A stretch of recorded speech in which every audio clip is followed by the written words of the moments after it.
Bom, a transmissão começou também no Facebook agora, a gente já está aí com umas 100 pessoas no YouTube. Vamos dar início ao Politizados de hoje. Boa noite.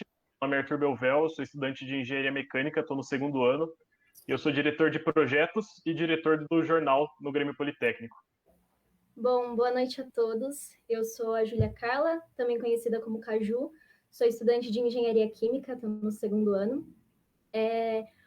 E vamos começar o nosso Politizados, abordando esse tema sobre saúde, que com certeza não poderia ser outro. Sabendo da importância das universidades, da pesquisa para o nosso país, a nossa própria Escola Politécnica da USP, que vem aí tendo palco de diversos avanços no combate à Covid-19.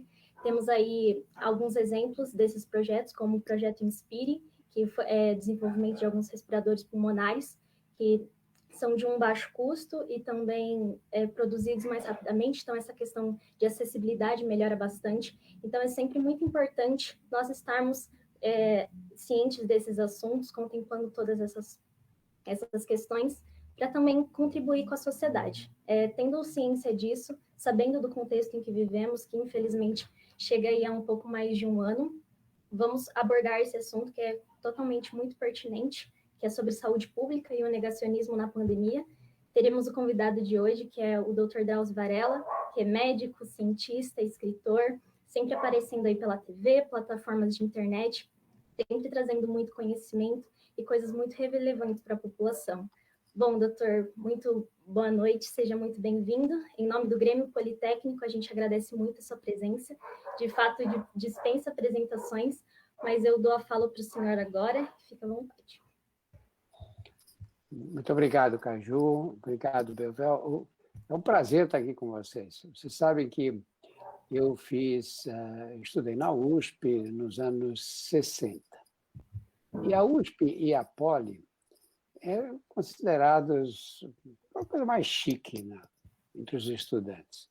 Não sei se os outros consideravam, mas nós nos considerávamos assim, a nata intelectual dos estudantes. Era uma besteira, claro que era. Nós tínhamos uns campeonatos de poliesportivos, disputava a medicina com o Mackenzie. E a Poli disputava com o que é hoje a Universidade Federal, a medicina da Federal, que na época chamava Escola Paulista de Medicina. Então, nós tínhamos duas competições esportivas, a Pauli-Poli e a MacMed. Quando a gente jogava contra o Mackenzie, o pessoal da Poli ia lá torcer para a medicina.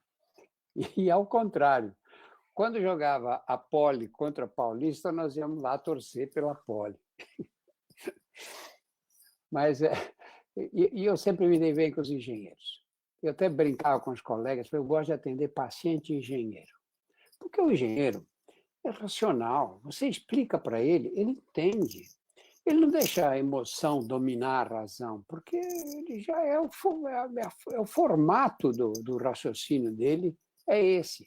Então, é fácil, você diz, olha, a situação é a seguinte, você tem tais e tais e tais opções, ele te faz perguntas pertinentes, e você decide com ele o melhor caminho, e você está certo de que você está decidindo com uma pessoa sensata, que vai escolher a melhor solução. Então, sempre tive essa ligação com a engenharia muito presente. Eu queria contar para vocês uma coisa. Como apareceu o SUS?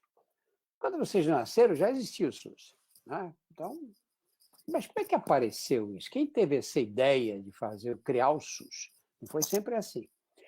Como era antes de 1988, que o SUS foi criado em 88. Então, como era antes de 88? Antes era assim.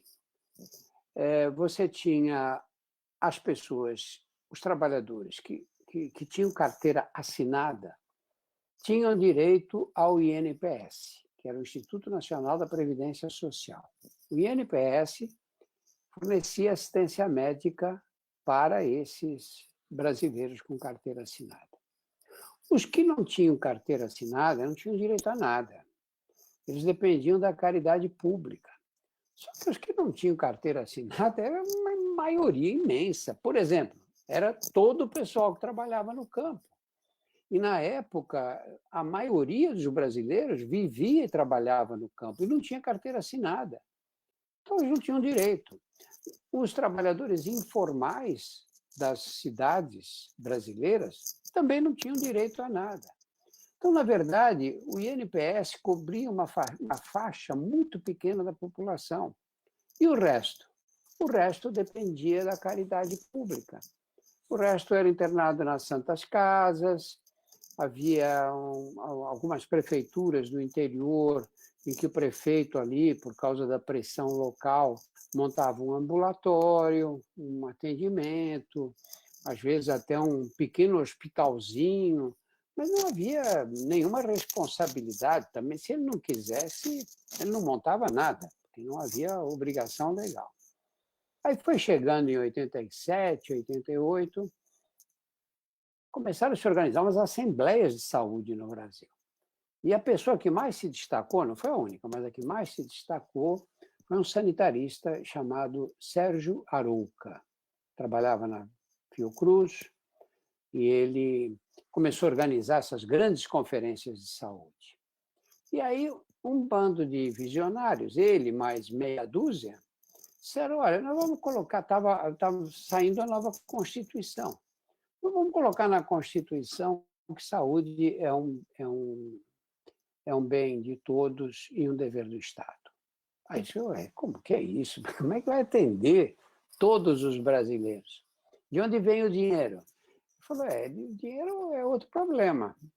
Mas se a gente colocar na Constituição, vai ter que aparecer o dinheiro. E aí colocaram na Constituição que saúde é um dever do Estado. Bom, você imagina a revolução. Eu falo para os meus colegas médicos jovenzinhos, que estão saindo da faculdade, estão estudando, vocês nunca vão viver uma revolução na história da medicina brasileira como a minha geração viveu. Porque não existe uma revolução mais radical do que essa. Quer dizer, todo mundo tem direito à assistência médica. Nenhum país com mais de 100 milhões de habitantes ousou tomar uma atitude dessas. Nenhum país. O SUS é o único.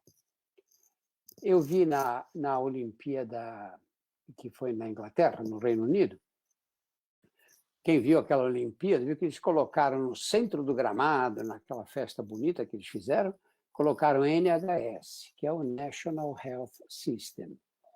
Os ingleses têm o maior orgulho do Sistema Nacional de Saúde deles, que é um SUS para a população toda.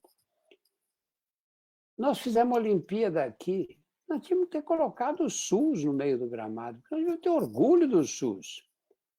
Não, mas na Inglaterra o serviço de saúde é maravilhoso. Lá, claro. Né? Primeiro, quando é que começou lá? Depois da Segunda Guerra Mundial. Começou nos anos 40. O SUS começou em 88, quase, pelo menos 40 anos mais tarde. O SUS tem 30 e poucos anos. O NHS tem 70 anos, pelo menos. Bom, segundo, país rico, né? Alto nível educacional, um país bem homogêneo, organizado, com a maior parte dos problemas sociais resolvidos. Até eu organizo o sistema de saúde. Quero viver e organizar aqui. 210 milhões de pessoas, não são 66, como eles têm lá. 210 milhões de pessoas. E você fala, todo mundo tem direito à saúde. Ah, mas a saúde é uma porcaria. Não é verdade. Não é verdade, eu não gosto que fale assim. Eu me sinto até ofendido pessoalmente quando dizem isso. Nós temos o maior programa de transplantes de órgãos gratuitos do mundo. Os americanos transplantam órgãos, fígado, coração, mais do que nós. Mas vai ver quanto custa lá. Aqui você pega um cara na rua que bebeu até acabar com o fígado, ele vai no Hospital das Clínicas, é atendido, entra na fila de transplante igual a todo mundo. Se eu precisar de um transplante de fígado, como já quase precisei numa época, não pela bebida, já deixo claro, mas pela febre amarela que eu tive, eu entro na fila igual aos outros. Não existe... O Brasil é o país que mais faz diálise, hemodiálise no mundo. Os Estados Unidos fazem mais, só que lá vai ver quanto custa. Aqui é de graça para todas as pessoas. Não há uma cidade que fique a mais de 200 quilômetros de um centro de diálise no Brasil. Nós temos um dos maiores programas de imunização do mundo inteiro. Ninguém precisa viajar para tomar vacina no Brasil. O Brasil tem... As pessoas não sabem o que é o SUS. Você sofre um acidente na rua, passa alguém, pega um celular, liga para o resgate, 10 minutos chegou o resgate. Quem foi que chegou? Chegou o SUS. É o SUS que está chegando lá. Aí vocês vão, mas e o pronto-socorro lotado de gente, a gente vê na televisão? Vê, mas pensa o seguinte, vou dizer uma coisa só para vocês. Eu trabalho em cadeia, trabalho voluntário, é uma bobagem. Eu vou um dia por semana lá, atendo os presos ou presas, nos últimos anos estão em cadeia feminina, e vou embora para minha casa. Você pega, eu chego lá, não tem raio-x na cadeia, não tem tomografia computadorizada, não tem ressonância magnética, não tem a medicina que eu estou habituado a fazer no Sírio-Libanês. E eu tenho uma cesta básica de medicamentos. Sabe quantos casos eu resolvo ali? Se eu pedir para mandar para o pronto-socorro, para ser atendido num ambulatório, esquece, porque você não sai da cadeia e vai, você tem que ter escolta, é maior complicação. Então, eu, com essa cesta básica de medicamentos, tento fazer a melhor medicina que eu posso. Eu resolvo mais de 90% daqueles casos. Resolvo mesmo, não é que ia dizer, mas não ficou bom. Uns 10% eu me atrapalho, às vezes erro, porque também é difícil, assim, só com a clínica. Na semana seguinte eu tento acertar, eu mando aquela pessoa que eu fiquei na dúvida voltar, eu tento acertar. O que quer dizer que se você pega uma dessas filas, um desses pronto-socorros, que fica essa confusão toda, e põe ali um clínico razoável, eu sou oncologista, não sou um clínico preparadíssimo, não, eu sou um clínico mediano. Põe um clínico mediano ali e resolve 90% dos casos. O que falta o que é? O que falta é organização. Falta o que vocês vão aprender na faculdade de sobra, que é como organizar as coisas, não é? Como é que você administra, como é que você faz a gestão. Isso é o que falta. E falta por quê? Porque a saúde no Brasil sempre foi levada no tapa. Olha, vamos pegar antes do governo atual, para não dizer que eu estou sendo parcial. Antes do governo atual. O governo atual assumiu o poder em 2019, né? Então vamos pegar de 2018 para trás. De 2008 a 2018, 10 anos, 2008 a 2018, o Brasil teve 13 ministros da saúde. Cada um ficou no cargo 10 meses. E esses 13 foram escolhidos como? Vieram na universidade, na Faculdade de Saúde Pública, buscar os mais competentes, os sanitaristas mais preparados? Não. Eles põem quem? Eles põem um político, porque eles querem ter maioria na Câmara, eles precisam agradar esse que apoiou, precisam agradar aquele. Põe um político. Os políticos adoram. Porque sabe qual é a verba do SUS?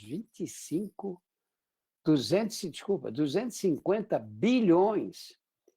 E o SUS não vende nada, o SUS só compra. Eles adoram isso, sabe? Eles adoram. É o que eles mais gostam é de comprar. Então, essa é a situação que nós vivemos hoje. Começa essa pandemia, já imaginaram se a gente não tem o SUS nesse momento? Eu fico pensando, às vezes, sozinho, no Sérgio Arouca, que eu conheci pessoalmente, e outros da mesma época, não é? Outros sanitaristas, Nelson Rodrigues, vários outros. Eu falo, meu Deus do céu, olha, a clarividência que esses eram jovens, não eram? Não tinham 80 anos, eles tinham 30, 40 anos, 40 e poucos anos. A clarividência, olha o que esses caras fizeram, olha agora o resultado disso, né? Esses anos todos depois. Não é? Imagina se nós, nesse momento, não existisse o SUS, as pessoas dependessem da caridade alheia, né? O que estaria acontecendo no país. Bom, doutor, meu Deus, essa introdução sobre a importância do SUS, com certeza foi muito relevante. Como o senhor mesmo falou, a gente não viveu esse período quando aconteceu essa revolução, então é muito importante a gente ressaltar, defendê-lo com unhas e dentes e nos orgulharmos desse sistema de saúde. Obrigada pela história e pelas informações. Bom, vamos começar então com as perguntas. Eu queria começar comentando sobre que há mais de um ano atrás, nós nunca imaginaríamos que estaríamos nessa situação, e hoje, ao decorrer de todo esse processo da pandemia, a gente vê diversos países já com uma certa evolução, lidando com as questões da Covid-19, mas quando a gente olha para o Brasil, a gente vê um pouco de desespero, um pouco de caos. A gente olha os noticiários, vê recordes de mortes, negligências, e isso sempre preocupa a gente muito. Então, na sua visão, Drauzio, quais foram os principais erros do Brasil no combate dessa pandemia? Ô, Caju, eu vou contar um pouco do histórico, né? Estou parecendo aqueles velhos chatos, né? Como eu disse, na minha 1930 e poucos. Mas acho que é legal ter essa perspectiva, né? Eu vi mais de 50 anos de medicina e eu vi várias epidemias, vi epidemia de poliomielite, eu vi as endemias rurais, os brasileiros morrendo de doença de Chagas, quistossomose, malária, um horror. Mas vamos pegar uma epidemia mais próxima de nós, que foi a AIDS. Vocês não imaginam o que foi a AIDS quando surgiu? Os primeiros casos surgiram em 1981, nos Estados Unidos. E eram jovens homossexuais que começavam a emagrecer, começavam a ter infecções, surgiam umas manchas no corpo, que era o sarcoma de Kaposi, que hoje a gente praticamente não vê mais, mas esse sarcoma de Kaposi é um tumor maligno, se disseminava pelo corpo, era um doente que chegava ao final, depois de um longo sofrimento. E aí, o que aconteceu? Era uma epidemia, as pessoas chamavam de peste gay, o que foi péssimo. Aliás, vocês vão viver outras epidemias. Por favor, vocês proíbam usar a palavra grupo de risco, a expressão grupo de risco. Porque se tem um grupo de risco e eu não pertenço a ele, eu estou tranquilo, estou seguro. O que aconteceu quando a gente chamava grupo de risco os homossexuais, homens?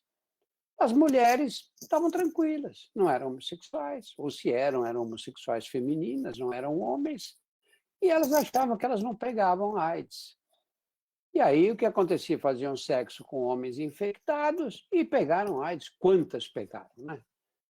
Agora, grupo de risco tem que ter mais de 60 anos, doenças pré-existentes, chamadas comorbidades. Vai ver o que está acontecendo agora, mais da metade nas UTIs são jovens como vocês, abaixo de 40 anos. Mas, enfim, na época era assim. E aí o que aconteceu? Você não combate uma epidemia com razões científicas. Você combate uma epidemia com decisões políticas. É o governo central que tem que dizer, olha, para que nós temos um Ministério da Saúde? É para isso. O Ministério da Saúde é que tem que coordenar a resposta à epidemia. Por que não é a ciência? Porque eu posso saber como o vírus se transmite, posso ter lido bastante, ter muita informação nessa área. Eu não sei como tomar essas medidas, eu não sei como acionar o Ministério, eu não sei como isso é feito, eu não entendo de administração pública. Então, o que nós temos que ter nessa hora? O que nós tivemos na epidemia de AIDS. É o presidente da República, era o Fernando Henrique na época, o ministro da Saúde era o José Serra, e o José Serra nem médico era, entendia nada de AIDS. O que ele fez? Chamou os técnicos. É o que vocês vão fazer na profissão de vocês. Não é? Chamar as pessoas que entendem. E aí, os técnicos não interessavam se era do PT, do PCdoB, se era do... Não via o caso, entende? Ele juntou essas pessoas lá e falou, o que nós temos que fazer? Eles disseram, olha, nós temos que dar remédio para todo mundo. Tinham surgido, em 1995, os antivirais de alta eficácia. Nós temos que dar remédio para todo mundo. Estão loucos? Nós não temos dinheiro para isso. E aí ele falou, não, tudo bem, é isso que tem que fazer? É, então vamos fazer. caiu em cima das multinacionais, brigando por preço, discutindo, nós quebramos patente, nós fizemos o diabo. Nós revolucionamos o tratamento da AIDS no mundo, porque o Brasil foi o primeiro país que saiu distribuindo medicamentos para todos. Naquela época, eu vi em congressos internacionais dizerem não adianta dar remédio para populações pobres, ignorantes, porque eles não vão tomar direito, e aí nós vamos criar uma epidemia de um HIV resistente aos antivirais. Isso é falado em congressos internacionais por autoridades da Organização Mundial da Saúde. Eles achavam que não era boa estratégia. O que fez o Brasil? Foi lá e falou, não, vamos tratar todo mundo aqui. Pronto. Você vai lá, pega a tua receita, traz aqui, leva o remédio embora, vamos fazer os testes, vamos fazer tudo. Olha, em 1995, nós tínhamos a mesma prevalência do HIV do que a África do Sul.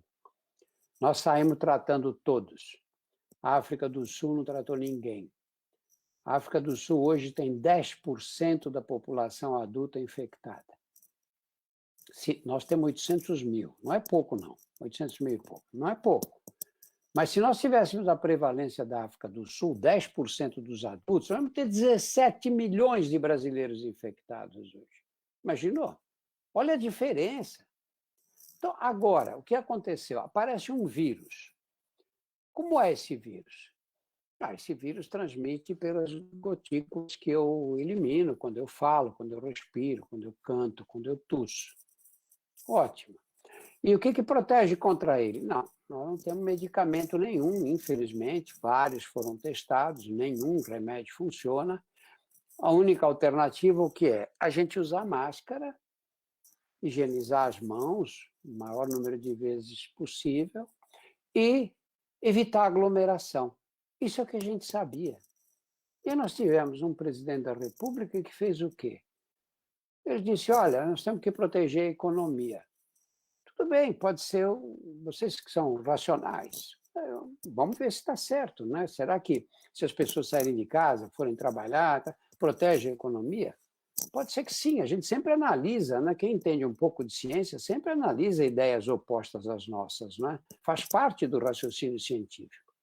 Aí você diria, não, pode ser, vamos ver onde ele quer chegar. E aí ele sai andando sem máscara e fazendo aglomerações. Aí esse cara é doido. Ele vai trabalhar para disseminar a epidemia e não para contê-la. Então, esse foi o problema. As pessoas, não, mas tinha que proteger a economia. Então, tudo bem, que ele aparecesse e dissesse, olha, os jovens têm que trabalhar, ir para a faculdade, ir para a escola, e os mais velhos ficam em casa. Só que, pelo amor de Deus, quando vocês saírem, vocês usem máscara e vocês evitem aglomeração. Saiu fazendo ao contrário, não é pregando, é dando exemplo. Até hoje anda sem máscara, até hoje provoca aglomeração. Aí você diz, bom, mas você está agora invocado com o presidente da República. Não é isso, não é isso. Porque a tendência qual é? A tendência é você seguir a orientação que você recebe das autoridades do país. Aí você tem um Ministério da Saúde, ele tira os médicos, pôs lá uma pessoa, um militar. Não tenho nada contra os militares, imagina, ao contrário, até tenho o maior respeito pelo trabalho que eles fazem. Mas põe uma pessoa que não tem noção, que diz que não tinha ideia do que era o SUS, porque ele usava hospitais militares. Então, você põe um ministro da Saúde que não tem ideia do que é o SUS, ele pôs para obedecer. E inventou que se você... Porque você diz, vai para a rua, cara, mas e se eu pegar na rua? Não, aí tem uma saída para você. Um remedinho ótimo, que chama cloroquina. Você toma cloroquina, já era, acabou. Faz o tratamento precoce, trata a doença logo no comecinho que você está livre. Seria ótimo se esse medicamento existisse, né? Então, isso armou essa nossa tragédia, porque as pessoas receberam mensagens contraditórias, os médicos dizendo, não, precisa usar máscara, não pode se aglomerar, e o presidente dando exemplo do contrário. E aí, o que você prefere? Uma pessoa simples, que não tenha grande formação intelectual, ela fala, bom, Eu vou seguir esse médico careca, chato aí, que diz que tem que usar máscara o tempo inteiro. O presidente diz que não precisa. Usar máscara é chato. Eu não uso, claro. E aí nós chegamos nessa situação que nós estamos hoje, infelizmente. Com certeza, muito parte do avanço da pandemia em si tem muito a ver com a contradição das ideias que são apresentadas, né? O que a gente observou ao longo de toda a pandemia e nesse último ano e pouco foi muitas pessoas ficando confusas quanto ao que fazer e protocolos de segurança e muitas pessoas que realmente não entendem como é, fora essa parte que entende, mas prefere ignorar. Tem com certeza uma grande parcela disso. Mas o que a gente enxerga é que tem muita confusão sobre as abordagens para lidar com a pandemia. Algumas pessoas não sabem diferenciar o que é o distanciamento social, o que são as medidas restritivas e o lockdown. E esse é o grande termo, né, que tem sido cada vez, ele sempre volta e ele sempre está sempre aí, que é o lockdown. E as pessoas não sabem muito bem o que é. E o que eu gostaria de perguntar para você, Drauzio, é se a gente teve lockdown em algum momento no país e qual é esse método. Ele é um método que ele já é assegurado que funciona e como ele é enxergado assim pela comunidade dos médicos e dos cientistas. Olha, comunidade é muita gente, né? Eu acho que os médicos competentes, as pessoas que acompanham a literatura, que estudam, todos são a favor. Não conheço um que não seja. Todos. E todos são contra o tratamento precoce, 100%. Não tem um médico que eu respeite, que eu digo, pô, esse cara conhece medicina, sabe fazer, que defende o tratamento precoce. Sinceramente, eu não conheço nenhum. Mas muito bom. Pensa o seguinte, você tem... Se eu não me aproximo de outra pessoa, eu não pego o vírus. Não pego. Eu estou na rua de manhã, correndo, 6 horas da manhã, estou sozinho na rua. Eu vou pegar o vírus de quem? Cachorro não passa vírus para ninguém. Passarinho também não. Então, eu estou tranquilo. Eu vou pegar o vírus se eu me aproximar de uma outra pessoa sem proteção. Então, se nós conseguíssemos de cara ter convencido a população, dizendo, olha, você pode sair na rua, mas você guarda a distância e você não deixa de usar máscara de jeito nenhum, nós teríamos vivido uma outra realidade. Né? Nós não conseguimos fazer isso.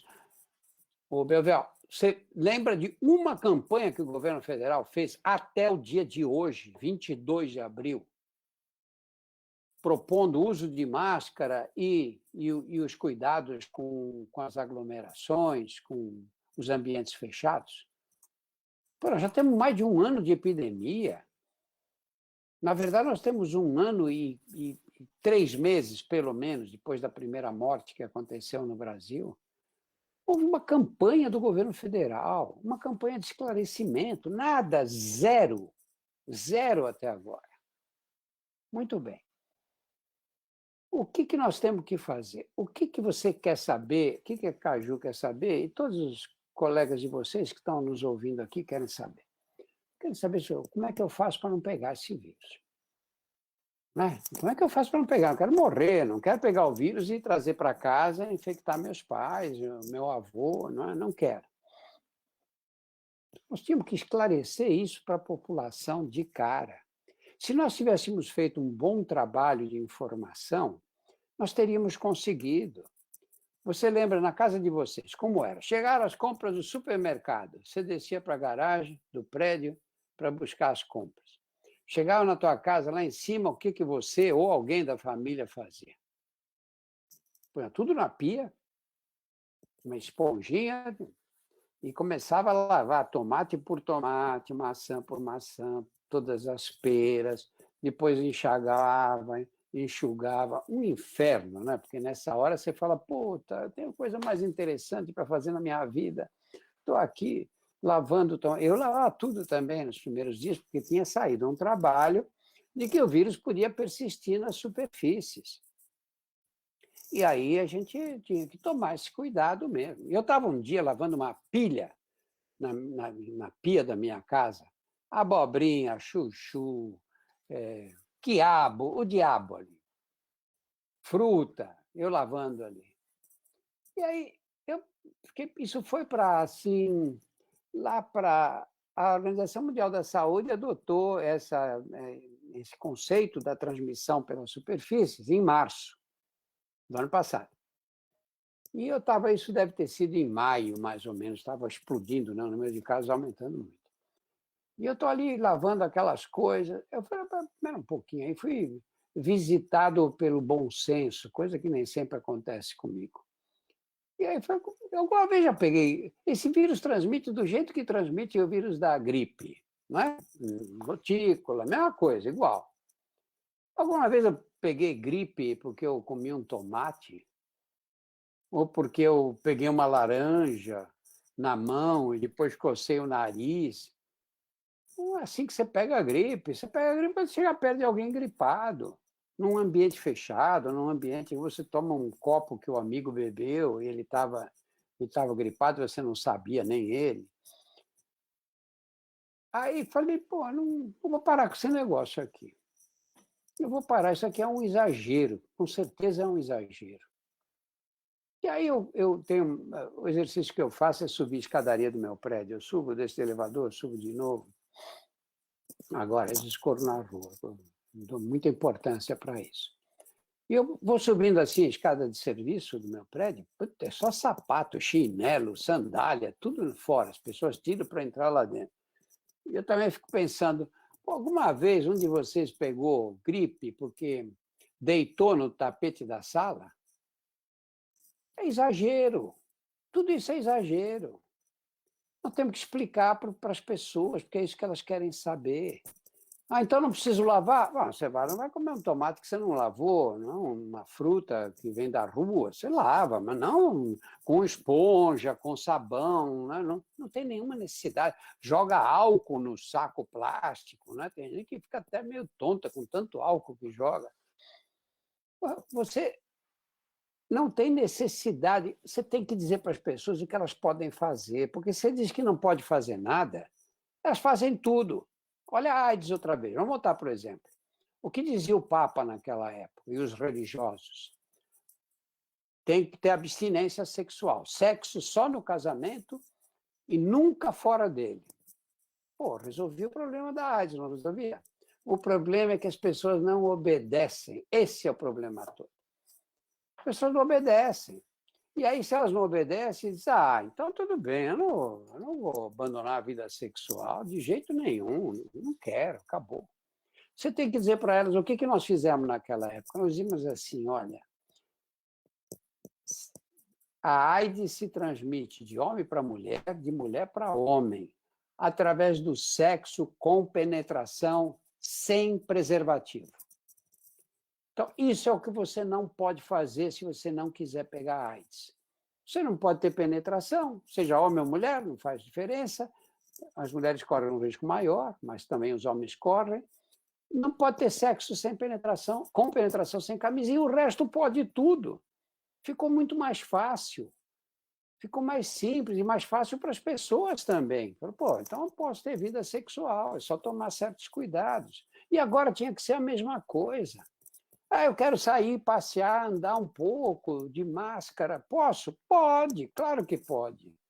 Agora que você não pode, de repente você encontra a amiga, querida, abraça, beijo, amiga, encontra o amigo, e aí você já aproveita e vai para o botequim da esquina tomar cerveja e toma no mesmo copo. Aí isso aqui não pode, não é? Mas se você diz, eu vejo senhores, senhoras, diz, eu não vejo meu neto há 2 meses, 3 meses. Fala, olha, você faz o seguinte, liga para sua filha, fala para ela descer do prédio e você vai no prédio, ou levar as crianças no seu prédio, você desce e fica lá fora do prédio, ali no jardim do prédio, de máscara, seus netos, você pode ver os netos.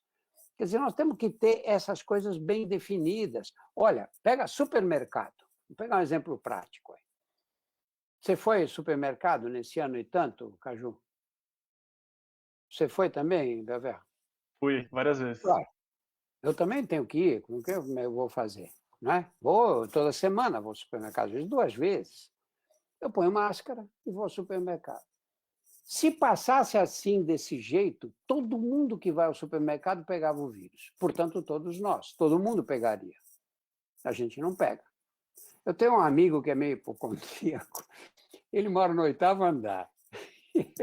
E ele me confessou um dia, que ele falou, eu chego no elevador, eu inspiro forte, e eu entro no elevador e não respiro mais, só vou respirar no meu andar. Imagina, e de máscara, não é que ele está sem máscara, não, ele usa essa máscara N95, essa que pega mesmo e aperta. Imagina se você se transmitisse assim, todo mundo pegava. Uma pessoa pegou no prédio, todos se infectavam. O que protege é a máscara. Agora, você recebe uns amigos em casa, 2 ou 3, na sua casa. Você vai comer. Na hora de comer, você fica de máscara, tudo bonitinho, né? Aí serve uma cerveja para todos. Vai tomar cerveja, tira a máscara. Tirou a máscara, virou várzea, né? Porque você não vai pôr de novo, porque já vai almoçar, já vai jantar, já vai comer mais alguma coisa. E aí também, depois que acabou de comer, não põe mais a máscara, porque já estava sem máscara mesmo. Aí é que pega. Aí é que pega. Se nós tivéssemos tomado essas precauções, se nós tivéssemos feito isso direito, tivéssemos informado as pessoas e tivéssemos comprado vacinas, seria uma outra realidade. O Brasil podia hoje ser citado como exemplo no combate à epidemia, como nós fomos citados como exemplo e somos até hoje no caso da epidemia de AIDS. Não, perfeito. Se pelo menos todo mundo fosse como seu amigo, que é um pouco exagerado até nas medidas, né? A gente também estaria bem, pô. Se todo mundo estivesse segurando a respiração. Às vezes eu chego lá em cima, eu estou azul. Complicada essa condição, né? Mas então, dentro disso, a gente vê que claramente não aconteceu o que a gente acredita que seria, o que a gente sabe que seria melhor, né, para conter o vírus em si, conter a taxa de contaminação. E isso a gente tem hoje em dia aí, a gente está retornando, acho que a fase vermelha aqui em São Paulo, troca tanto de fase que é difícil até dizer qual que está agora, mas eu acredito que estamos voltando para a vermelha. E nisso muitas pessoas nunca pararam sequer de trabalhar, estão sempre trabalhando, inclusive o senhor que é médico, eu não sei se você parou em algum momento, a classe dos médicos e todos os outros trabalhadores que, como o governo não manteve, né, o auxílio emergencial, e o auxílio emergencial também não era suficiente para que muitas pessoas parassem de trabalhar, e como hoje em dia todo mundo tem que voltar a trabalhar, qual é o papel do governo para amparar essas pessoas, já que agora a gente está numa medida praticamente paliativa, né? Na condição de que a gente fez o que precisava. Belvel, você antes tinha falado também do lockdown, né? Eu vou explicar o seguinte. Vamos citar o exemplo de Araraquara. Segui de perto a experiência de Araraquara porque a prefeitura me pediu para fazer uns vídeos falando da necessidade de fazer o lockdown na cidade. O que o prefeito fez? Ele pegou, chamou os industriais, tem indústrias em Araraquara, Araraquara é uma boa cidade. Chamou os industriais, chamou os comerciantes todos, chamou os estudantes e disse, olha, nós não temos vaga na UTI mais. Qualquer pessoa que sofra um acidente, que tenha um infarto ou que tenha Covid e precise de UTI, não vai conseguir. Vai morrer no pronto-socorro, vai morrer em casa, vai morrer na calçada. E isso é inaceitável. Isso não podemos aceitar de jeito nenhum. Nós somos obrigados a fazer um lockdown. Agora, fazer o lockdown significa o quê? Fecha tudo.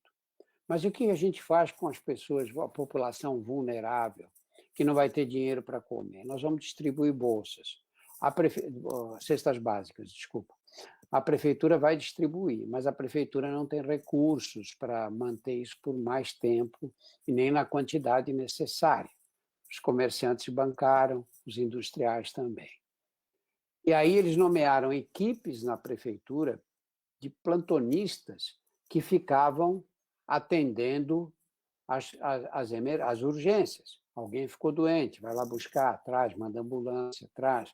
A tal família, a cesta básica que foi enviada já terminou, levavam lá um reforço de cesta básica. O que aconteceu? Jogaram para zero a mortalidade. Zero, em 3 semanas. Na 4ª semana, já a mortalidade não era mais nada. As UTIs continuaram cheias, por quê? Porque os prefeitos da região, muitos deles negacionistas, que não precisa usar máscara, que você pode se aglomerar, lotaram as suas UTIs e para onde eles iam mandar os doentes graves? Para Araraquara, lógico, né? Não foi fácil o prefeito fazer isso, foi ameaçado de morte. Foi ameaçado de morte. Porque o problema do gestor qual é? A gente também tem que entender o outro lado. Imagina o seguinte, eu digo, fecha tudo, para tudo. Bom, tudo bem. Aí passa uma semana, 2 semanas, o dono do supermercado fala, o que eu vou fazer? Eu vou ter que demitir todo mundo daqui? Eu tenho 18 funcionários, tenho que demitir? O dono do bar fala, eu tenho 3, eu vou mandar embora. 3 pais de família, 3 mães de família. E assim fica. Você tem a pressão do outro lado para voltar. Por isso é que é muito difícil, por isso que acontece isso em São Paulo. Estava na fase, sei lá, preta. Horrível. UTIs lotadas, 93% de lotação. 93% é tudo, porque tem um tempo que não dá para internar, porque você tem que fazer a higienização do leito, etc. Né? Aí melhorou, começou a cair a procura por leitos de UTI. Chegou a 88%. Quando chegou a 88%, eu disse, fase vermelha agora, vamos melhorar, já pode sair um pouco, já pode... O vírus não quer saber. O vírus passa quando você fala, quando você respira. Sabe, você soltou, aumenta a mortalidade. Então, nós ficamos nessa gangorra. Vocês lembram do ano passado, quando se falava do pico? Lembra disso? Ah, vai ter o pico. Quando vai ser? Foi a festa dos epidemiologistas. Aí. O pico vai ser em maio. Aí, não, acho que vai ser em junho, depois julho, agosto, porque nós esperávamos o quê? Que aumentasse e pronto, caía tudo, nossa vida estava resolvida. Não foi assim. Nós aí para maio, junho, atingimos esse pico e virou um platô. E esse platô foi assustador e as pessoas ficaram com medo e começaram a se retrair. Isso foi até quando? Setembro, outubro começou a cair, outubro, novembro começou a cair. Quando começou a cair, isso é uma resposta que acontece em todos os países, não é só no Brasil.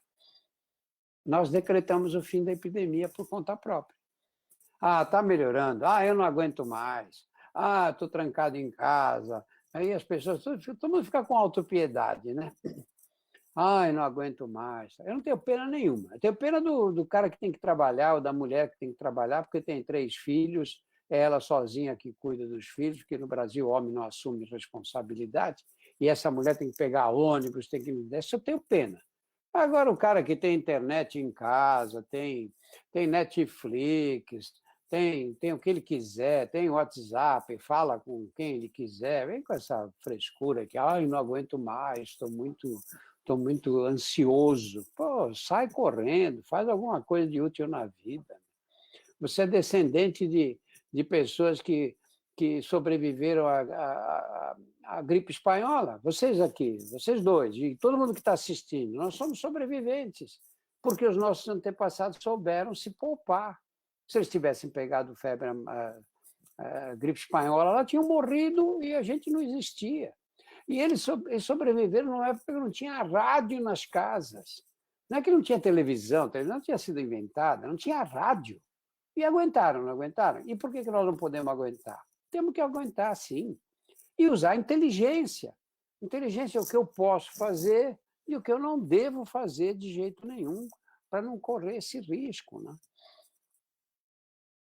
O que eu queria dizer para encerrar, que faltou a conclusão, Belvel, é o seguinte: não dá para fazer isolamento por decreto.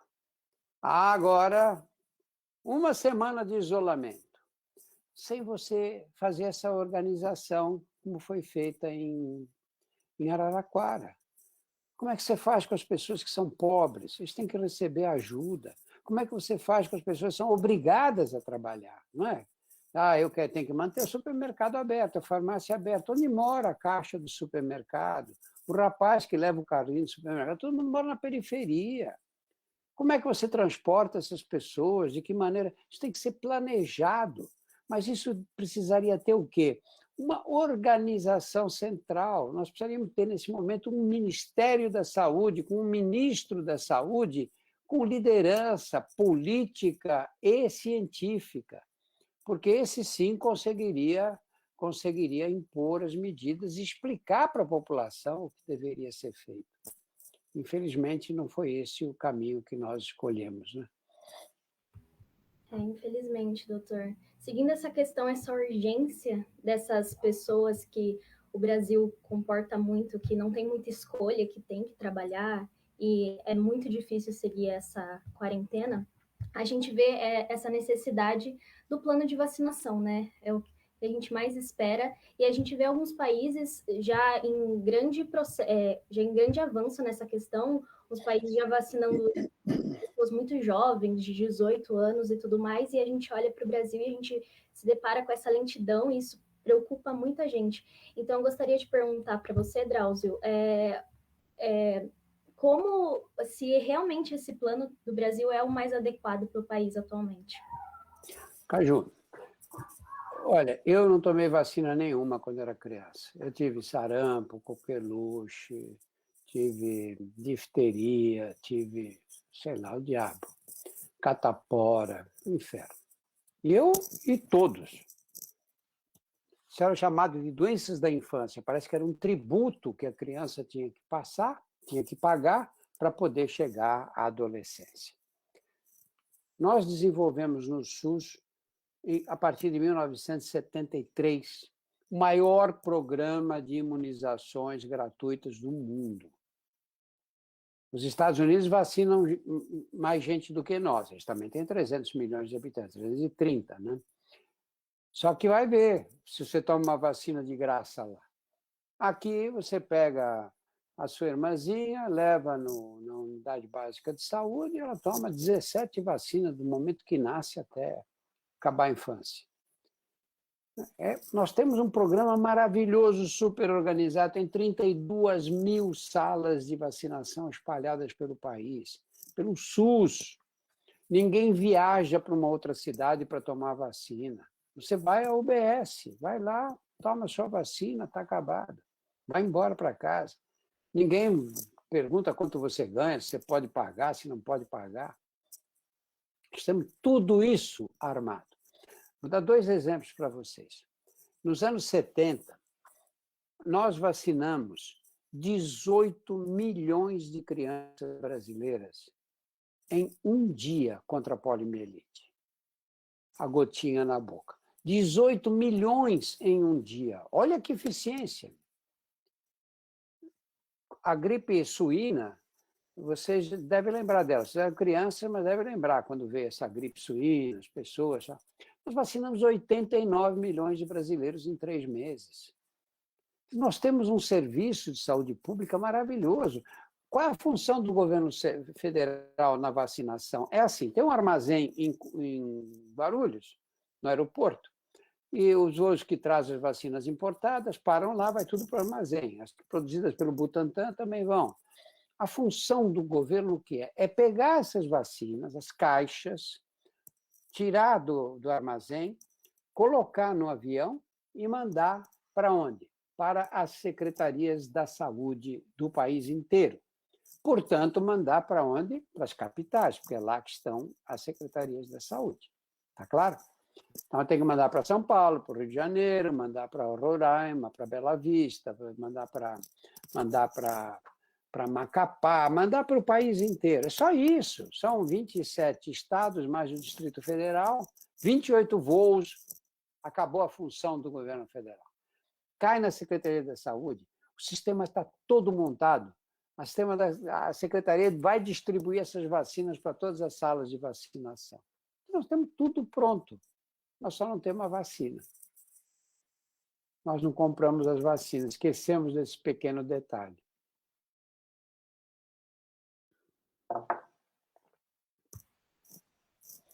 Bom, doutor, realmente é uma situação um pouco complicada nessa questão. Entrando agora, junto com essa questão da vacina que preocupa, é esse surgimento das novas variantes, né? E a gente gostaria de perguntar que maneira que elas afetam, se elas são mais rigorosas e o que elas afetam na questão da vacina, se elas prejudicam um pouco a eficiência dela. Acredito que seja uma dúvida bem constante do pessoal. Olha, seja a variante que for, a gente sabe o que deve fazer. Tudo isso que eu falei, esses cuidados, essas coisas, a máscara, é para qualquer variante. Então, a situação não é tão grave. Se surgirem variantes mais agressivas, mais contagiosas, como essa P1 que surgiu em Manaus, não vai fazer diferença, vai ter que ter cuidado. A diferença é qual? Por que ela surge em primeiro lugar? Você sabe que todos os nossos genes estão armazenados dentro de uma molécula de DNA, né? Isso para os vegetais também.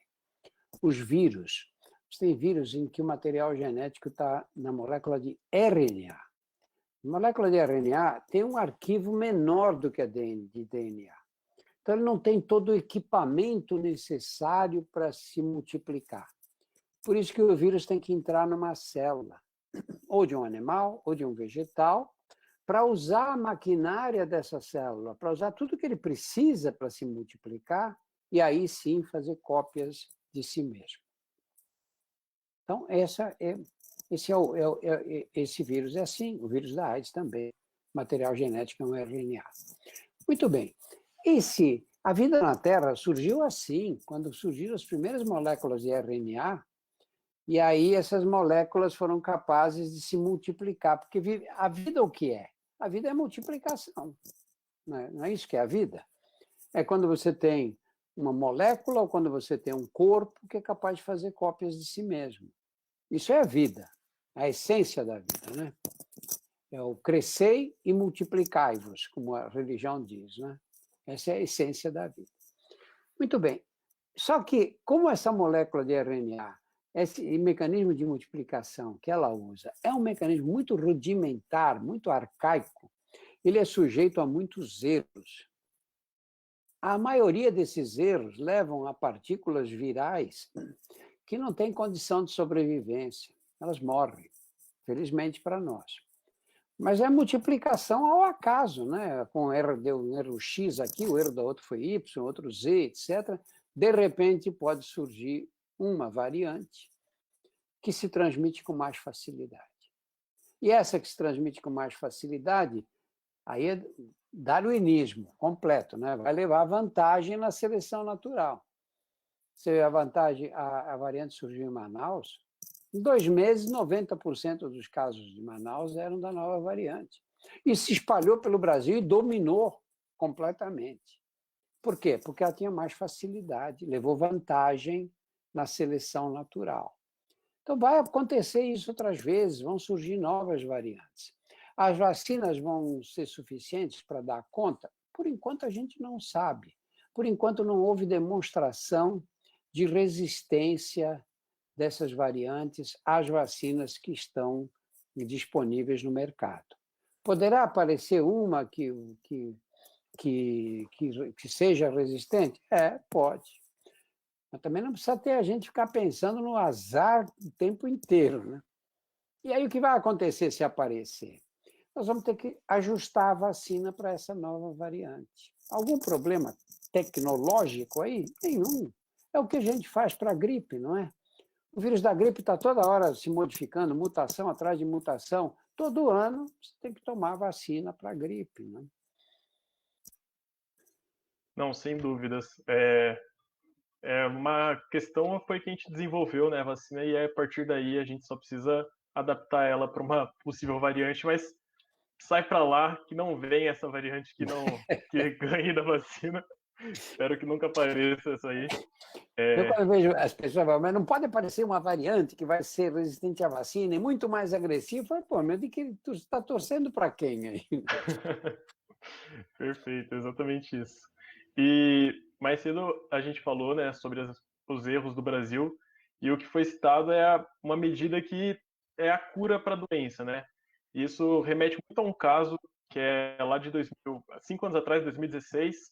Acho que o senhor, como oncologista, vai se lembrar, que é o caso da fosfetanolamina, que era a pílula do câncer, né? A pílula que seria uma cura milagrosa para o câncer e que tinha sido proibida de ser usada em 2015 e em 2016 por um projeto de lei do então deputado Jair Bolsonaro.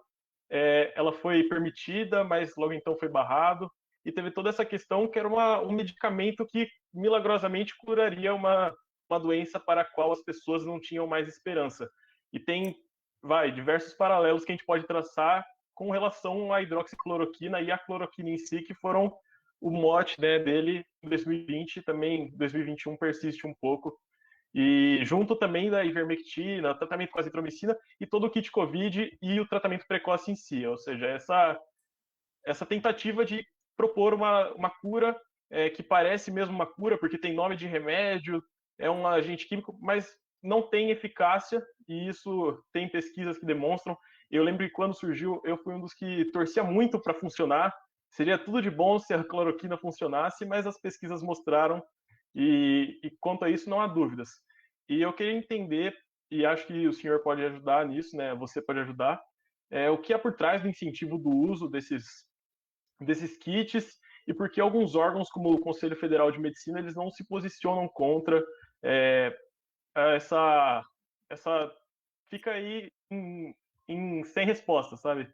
Não há um posicionamento contra e muitos médicos receitando.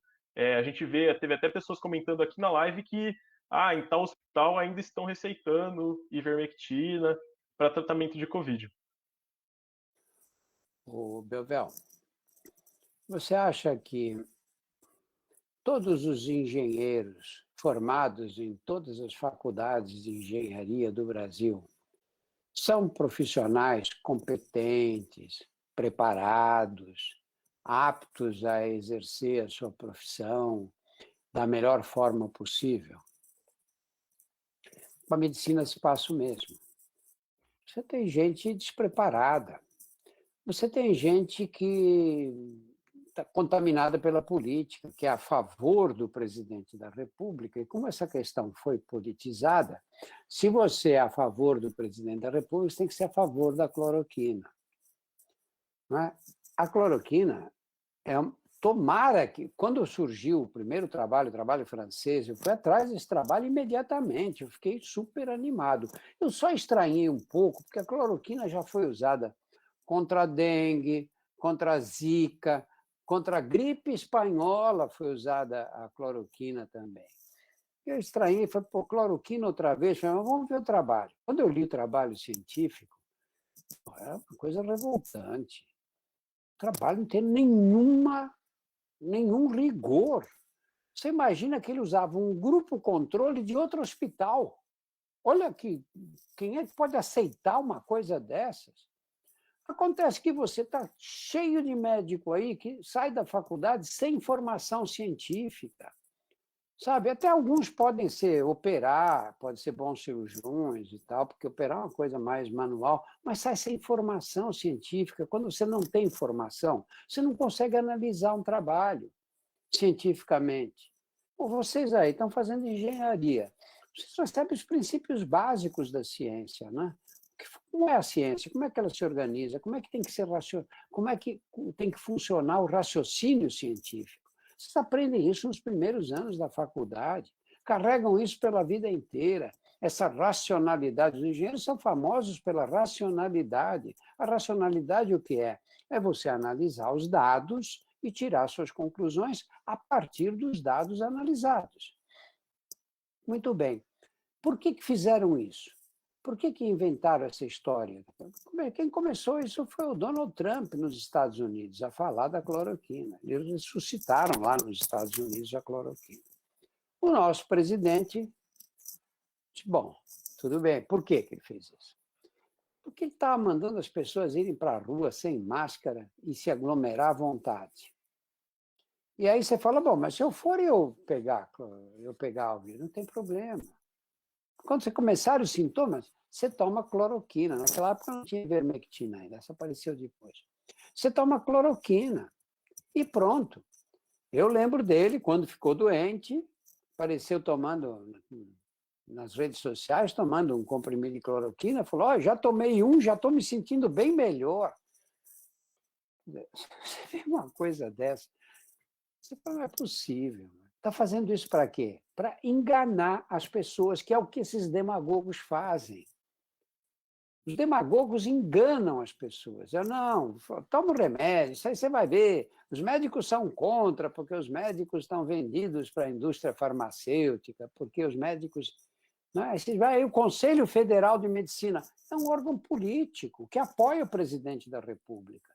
Eles não estão lá para analisar cientificamente, estão lá para apoiar o presidente da República.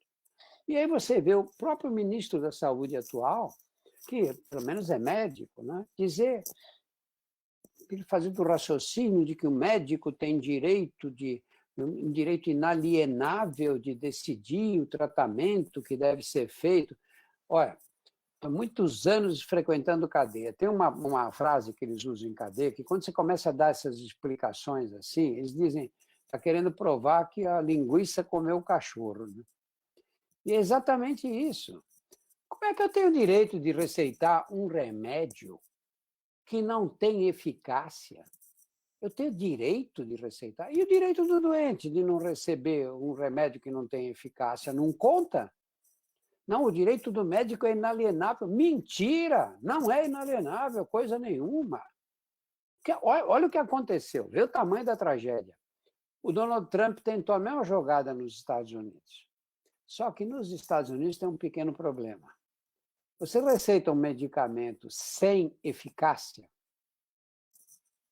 nem precisa o doente ter efeito colateral desse medicamento.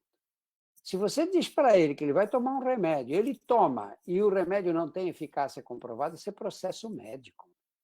E não é um processo que vai para o órgão corporativo, onde os próprios colegas vão analisar. Não, vai para a justiça comum. E as indenizações lá são brutais, sabe? São centenas de milhares de dólares, milhões às vezes. Aí fez o que o Trump? Encalhou a cloroquina, que os médicos americanos são doidos, né? De receitar. E aí o que ele fez? Ele ia ficar mal para ele. Toda aquela cloroquina ali armazenada, os caras iam cair em cima dele. Falou, pô, está gastando dinheiro público com uma besteira dessas? Que direito você tem de fazer isso? Ele fez o quê? Doou para o Brasil. Na verdade, ele não doou, né? Ele desovou aqui aquela cloroquina que estava subindo, que estava sobrando lá. E nós aceitamos, porque nós tínhamos aqui o kit Covid para proteger as pessoas. Eu acho que nós nunca descemos num nível como esse na história da medicina brasileira. Nunca. Nunca. Infelizmente, com a participação de muitos médicos. Realmente, doutor, é vergonhoso olhar esse ponto. A gente começa a questionar quais são as verdadeiras intenções de muitos profissionais, né, do governo junto a isso. E, bom, entrando agora também nas questões das perguntas do pessoal de fora, dos alunos que estão mandando para a gente, acredito que não vai dar muito tempo para responder todas as questões, mas vamos ler algumas para o senhor, e eles mandaram agora. Vou ler aqui. Boa noite, Drauzio e Grêmio, e obrigada pelo evento. Eu gostaria de saber se você tem alguma previsão, seja otimista ou pessimista, de quando as coisas voltarão ao normal, com pessoas podendo andar sem máscara nas ruas e as escolas e faculdades podendo dar as aulas presenciais, de forma presencial. Estamos ainda muito longe de voltar a essa realidade normal que agora se tornou uma utopia? Olha, eu acho que é impossível prever o futuro, né? Claro que é impossível. Você vê, mesmo quando nós estávamos na primeira onda, lá para julho, agosto do ano passado, aquele sufoco, aí dizia, mas será que... Ninguém imaginou que nós fôssemos ter uma segunda onda pior. Agora, eu já ouço epidemiologistas de respeito falando na possibilidade de uma terceira onda. Né? Porque Porque você solta as pessoas, elas se aglomeram, aumenta a transmissão do vírus. Aí você segura, diminui, solta outra vez, aumenta. O que vai trazer imunidade para nós é a vacina. Na hora que nós vacinarmos todo mundo, aí você vai ter menos gente suscetível. Vai acabar o vírus? Não, não vai acabar. Esse vírus veio para ficar. Ele vai ficar por muitos anos, provavelmente. Ou pelo menos por um bom tempo. Por quê? Imagina o seguinte, não, mas e se eu vacinar todos os brasileiros, o vírus não desaparece? Diminui muito a prevalência dele, mas ele não vai desaparecer. Veja o seguinte, nenhum desses estudos feitos com vacina provou que quem pega a vacina não pega o vírus. Todos os estudos foram feitos para ver se quem pega a vacina não tem doença grave. Está protegido contra a internação na UTI e contra a morte. Pô, não é pouco, né? Claro, eu não quero morrer de jeito nenhum, né? E também não quero ficar doente. Se me proteger contra a doença e contra a morte, tá bom. Se eu tiver uma doença leve, uma gripezinha e tal, aí tudo bem. Quer dizer, eu também não gostaria, mas é melhor. Esses foram os estudos. Agora, será que eu posso pegar o vírus tendo sido vacinado, não ficar doente, completamente assintomático, transmitir o vírus para os outros sem eu sentir nada? Nós não sabemos. Esse estudo não foi feito. Nós vamos conseguir vacinar 210 milhões de brasileiros? É pouco provável, não é? Sempre, nenhum programa dá 100% de vacinação. Então, tudo leva a crer que nós vamos ter esse vírus por perto. Nós vamos usar máscara até quando? Eu acho, no mínimo até o fim do ano que vem, no mínimo, até o fim de 2022. A máscara vai ser como uma peça de vestuário. Eu vou para a rua, eu ponho uma camisa, não vou sair sem camisa na rua. Né? E a máscara vai ser assim. Nós vamos ter que usar a máscara, vamos ter que nos habituar a ela. Paciência, não é tão mal assim, vai fazer o quê? Né? Não dá para brigar com a natureza, né? Isso não dá para fazer, que a gente perde. Não, com certeza. Tem até muita galera que se preocupa tanto com a questão da máscara. Eu vou um pouco na contramão, eu até gosto, assim. Eu sempre fui alguém que chega período do inverno, assim, pega a doença de qualquer um. E acho que até é uma boa, assim. Eu duvido que aconteça, mas seria até interessante se uma parcela da população, assim, o pessoal que está com algum resfriado ou uma gripe, continuasse usando quando tem esses sintomas. Acho que só tem a ganhar com isso. Como fazem os Mas, japoneses, né? Os japoneses fazem isso. Imagina você chega no metrô, espirra no metrô, os caras se põem para fora do vagão. Né? Exato. No Brasil não acontecia nada. O cara chega ele estava esfriado, ele era numa festa. Né? Você encontra a amiga e ela fala: não me beija que eu estou resfriada. E te estica a mão cheia de vírus, porque ela ficou assoando o nariz, coçando. Exato. Fala, eu prefiro dar um beijo no rosto, que tem menos vírus do que na tua mão. Com certeza. Outra pergunta que a gente recebeu, Drauzio, foi a seguinte. Olá, Drauzio. Partindo dos aprendizados adquiridos na sua experiência dentro do sistema carcerário, como o senhor vê o iminente perigo à sociedade devido à ausência de medidas profiláticas, ou seja, as medidas para a prevenção de doenças? Por exemplo, tem-se a tuberculose multiplicando-se a cada ano entre a população carcerária. Olha, eu trabalho em cadeia que dura mais de 30 anos. E às vezes as pessoas perguntam, mas você não tem medo? Nunca tive medo, porque sempre fui muito respeitado. Não por mim, os médicos são muito respeitados dentro das cadeias. E eu não fui exceção. Mas tinha medo de pegar tuberculose. E sempre tive medo, porque tem muita tuberculose resistente, como eles não tratam direito, param de tomar antes de completar os 6 meses. Você tem bacilos resistentes à tuberculose. Eu sempre tive medo. O sistema carcerário, a mortalidade não foi tão alta até agora, porque a massa carcerária no Brasil tem entre 18 e 30 anos. É aí que está o grande número de presos. Deve ser 90% dos presos estão nessa faixa etária, ou perto disso. Então, tem doença menos grave.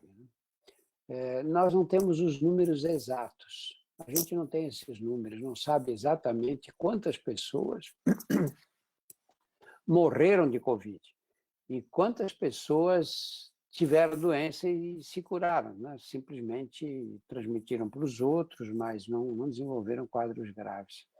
O fato é que não tem...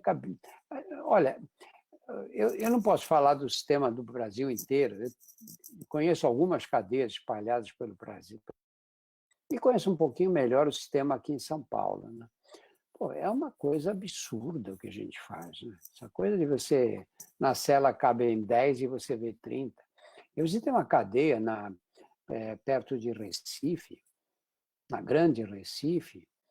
A cadeia tinha 430 vagas, 4.200 presos.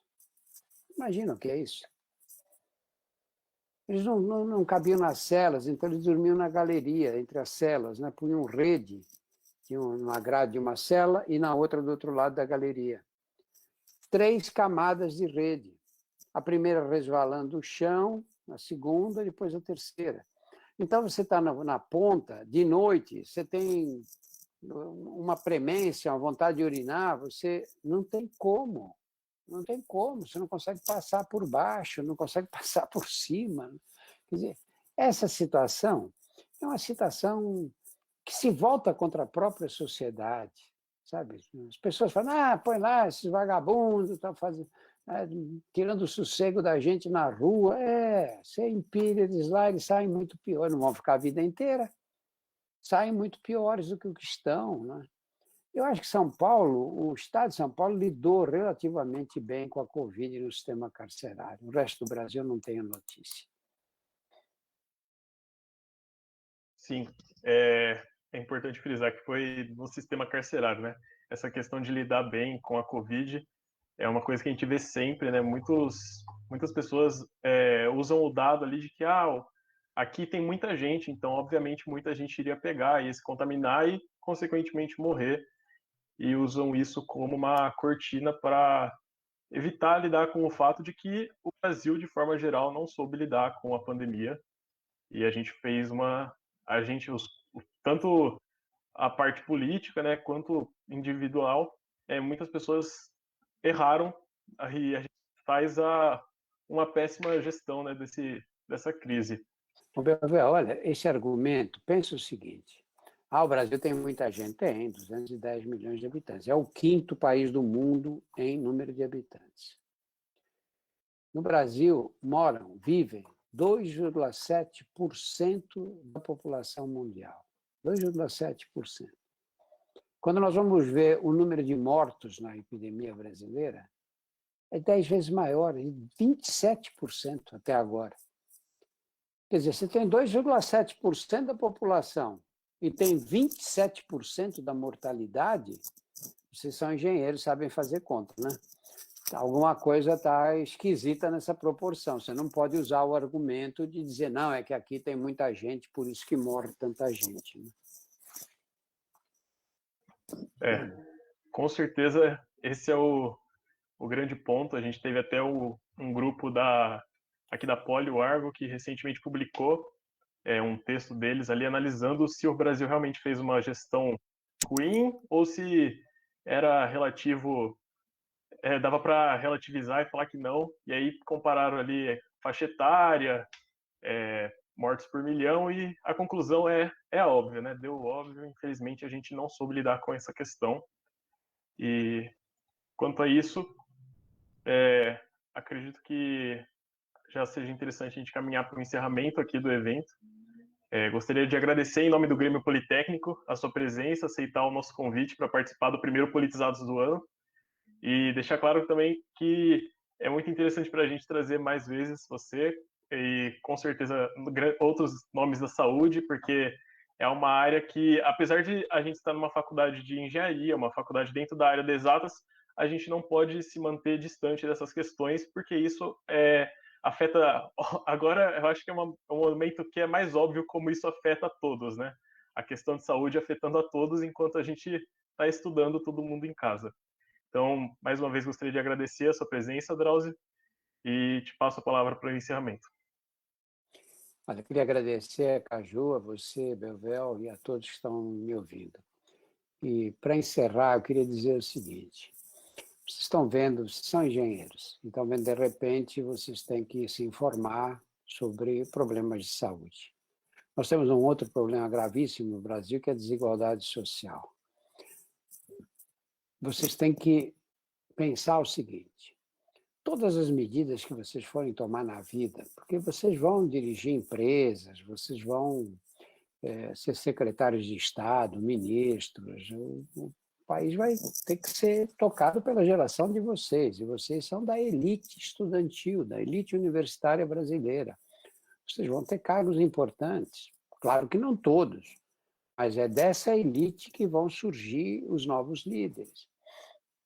Tudo que vocês forem fazer na profissão, vocês têm que pensar assim: isso vai aumentar ou vai diminuir a desigualdade social?